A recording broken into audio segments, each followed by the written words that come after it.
राजस्थान और हरियाणा की सीमा पर एक गांव बसा था, धरनीपुरा।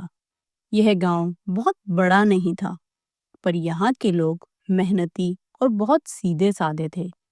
दिन भर लोग खेतों में काम करते, शाम को चौपाल पर मिलते और रात होते होते घरों से भजनों की आवाजें गूंजने लगती।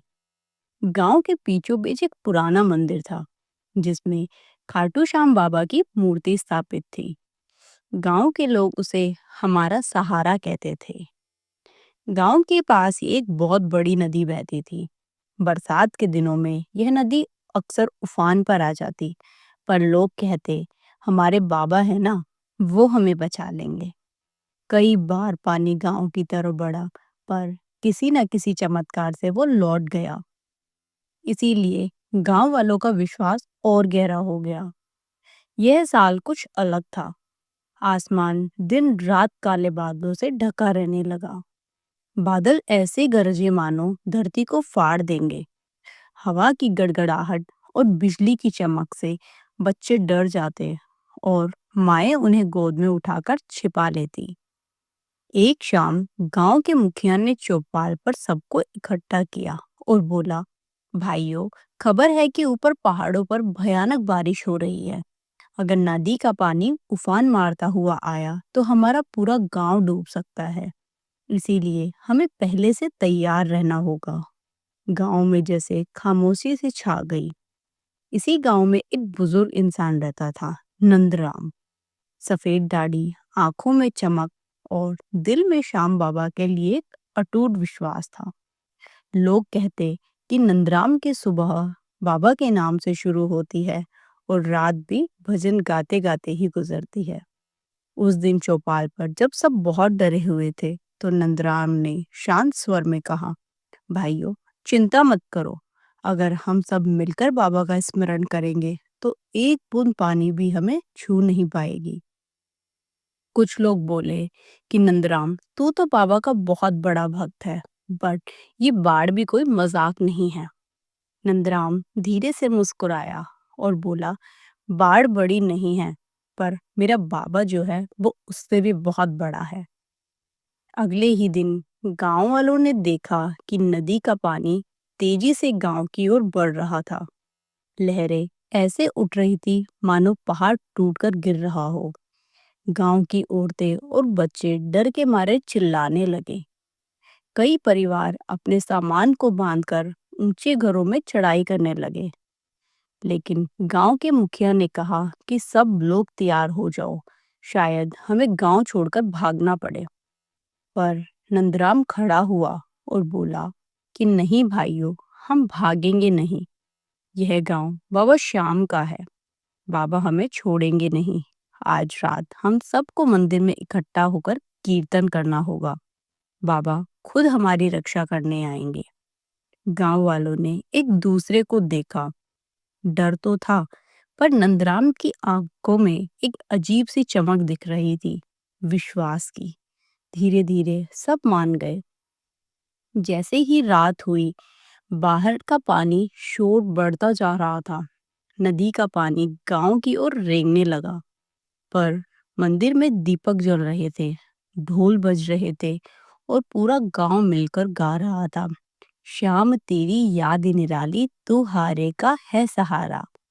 बूढ़े, जवान, बच्चे सब बाबा की शरण में गिरे थे। नंदराम आंखों में आंसू भरकर बार बार कह रहा था, बाबा, यह गांव आपका है, हमें डूबने मत देना। देखते ही देखते अगली सुबह गांव वालों ने देखा कि नदी अपने किनारा तोड़कर गांव की ओर तेजी से बढ़ रही है। पानी का शोर इतना भयानक हो गया था कि लोग एक दूसरे की आवाज भी नहीं सुन पा रहे थे। पेड़ उखड़कर बहने लगे, खेत डूबने लगे और घरों के आंगनों में पानी घुसने लगा। औरतें, बच्चे सब मंदिर की ओर दौड़ने लगे। बुजुर्ग भी कांपते हुए कह रहे थे कि हे श्याम, अब बस तू ही सहारा है। गांव का मुखिया घबराकर बोला कि नंदराम, लगता है अब कोई नहीं बच सकता। पानी ने तो जैसे पूरा गांव घेर लिया है। पर नंदराम की आंखों में डर नहीं, बल्कि एक विश्वास चमक रहा था। उसने कहा कि भाइयों डरो मत, बाबा की शरण में जाओ, यह पानी हमें छू भी नहीं पाएगा। पूरा गांव मंदिर में जमा हो गया। बाहर पानी की लहरें चारों ओर दीवारों से टकरा रही थी। लोग सोच रहे थे कि अब भी मंदिर बह सकता है, पर नंदराम ने जैसे ही ढोलक उठाया और गाना शुरू कर दिया, शाम तेरी ज्योत निराली, तेरे दर पे दुनिया हारी। धीरे धीरे पूरा गांव सत्संग में शामिल हो गया। ढोल, मंजीरे और तालियों की आवाजें बाढ़ के शोर से भी बहुत ऊंची हो गई। जैसे ही कीर्तन का स्वर ऊंचा हुआ, अचानक गांव वालों ने देखा कि मंदिर के चारों ओर पानी रुक गया है, मानो किसी अदृश्य दीवार ने मंदिर को घेर लिया हो। लहरें बाहर से टकराती, पर एक बूंद भी अंदर नहीं आ पाता। बच्चे भी आश्चर्य से चिल्ला उठे, देखो, पानी मंदिर को छू भी नहीं रहा। गांव की औरतों ने आंचल मुंह पर रख लिया। बुजुर्गों की आंखों से जैसे आंसू बहने निकले। नंदराम ने हाथ उठाकर कहा, देखो भाइयों, मैंने कहा था ना कि मेरा बाबा हमें नहीं छोड़ेगा। यह सब उनकी ही कृपा है। नदी का उफान और बाबा की सवारी, अब पर अभी भी खतरा टला नहीं था। नदी का उफान इतना बढ़ गया कि पूरा गांव पानी के नीचे दबने लगा। लोग मंदिर के ऊंचे चबूतरों पर खड़े होकर डर से बाहर झांक रहे थे। तभी आसमान से बिजली कौंधी और सबने देखा कि पानी की लहरों के बीच सफेद घोड़े पर सवार योद्धा दिखाई दिया। उनके हाथ में तलवार थी और चेहरे पर बहुत तेज दिव्य था। लोग दंग रह गए। किसी ने कहा कि अरे, ये तो हमारे बाबा श्याम है। वह दिव्य सवारी लहरों को चीरती हुई ऐसे आगे बढ़ रही थी कि मानो पानी उसके आदेश से ही बह रहा हो। जहां जहां घोड़े के खुर पड़ते, वहां वहां पानी शांत हो जाता। गांव के लोग एक साथ मिलकर पुकार उठे, हारे के सहारे की जय, खाटू नंदलाल की जय। नंदराम घुटनों के बल गिर पड़ा और बोला, बाबा, आपने हमारी सुन ली, हम आपके दास हैं। धीरे धीरे पानी मंदिर के चारों ओर से हटने लगा। गांव की गलियों से होकर एक नया रास्ता बन गया, जिसने गांव वालों की जान बचाई। जब पानी थोड़ा थमा तो कुछ साहसी युवक बाहर निकले।